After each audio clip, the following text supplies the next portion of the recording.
infrastruktur dari lapangan pekerjaan ya, yang bisa dibilang anak muda sekarang struggle to meet ends meet lah ya dengan pekerjaan. Jadi mereka nggak bisa fokus ke preventif terlalu banyak dan nggak bisa terlalu fokus ke long term. So ini emang harus benar-benar dari semua sektor, mau private sector, mau dari government sector, dari education, dari awareness, dari urgency. Dan sering-sering memang harus ada dialog lintas generasi sih. Iya, ini menurut saya penting sekali. Bukan hanya masalah kesehatan. Biasanya kita bicara di sini ya, kesehatan. Jobs. Tapi sebenarnya masalah finansial juga. Apalagi saya lihat itu anak-anak ke usia Gen Z dan milenial misalnya jauh lebih banyak tantangan secara ekonomi mungkin yang tidak dimiliki oleh the boomer generation atau generation X. What are your biggest fears about getting old? Soalnya if we miss this window, we might not have the chance again untuk Indonesia jadi negara maju.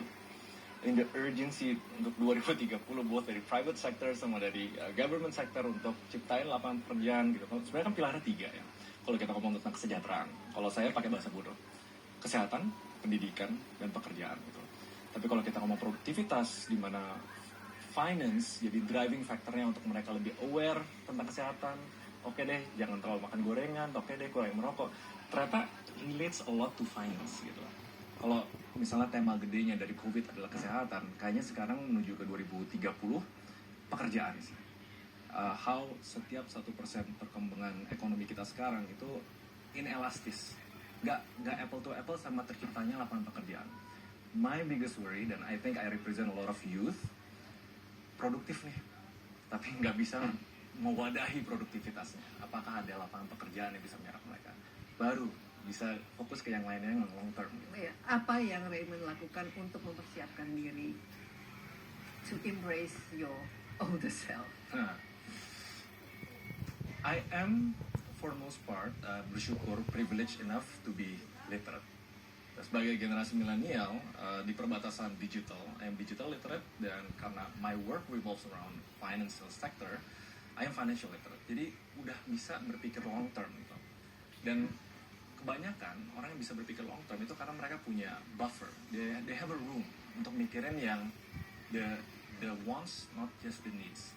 Sedangkan kalau kita ngomong tentang mayoritas orang itu masih mikirin the needs dulu nih gitu. Tadi kalau misalnya itu udah terpenuhi dan hopefully sekarang social media udah marak ya, mereka bisa fokus ke wants yang baru kepikiran okay, let's think about long term gitu. And my perspective sekarang kalau dari jobs ya, informal sector itu terpaksa tercipta lahir lebih banyak secara pekerjaan gitu. Tapi saya my part of the society adalah membantu anak muda berpikir entrepreneurial. Karena kalau misalnya kita create businesses dan lain-lain, kita create jobs juga yang bisa motivate other people dan lain-lain. Pas finance-nya udah terpenuhi baru oke, pekerjaan kayak bisa di-revisit lagi, oke, pendidikan di-revisit, parents dan jadi kayak ruang buat kolaborasi bukan untuk cuma tanggung jawab beban doang gitu. Ini menarik ya, antara wants and needs. Tapi sekarang itu antara wants sama needs ini kita berubah ya, karena wants kita itu menjadi needs. Misalnya kita tidak bisa hidup tanpa teknologi. It's no longer a want, it's a need. Kita tidak bisa hidup tanpa wifi connection. Kita tidak bisa hidup tanpa yang namanya lifestyle, karena you have to have that filter that you post on IG. That becomes a need.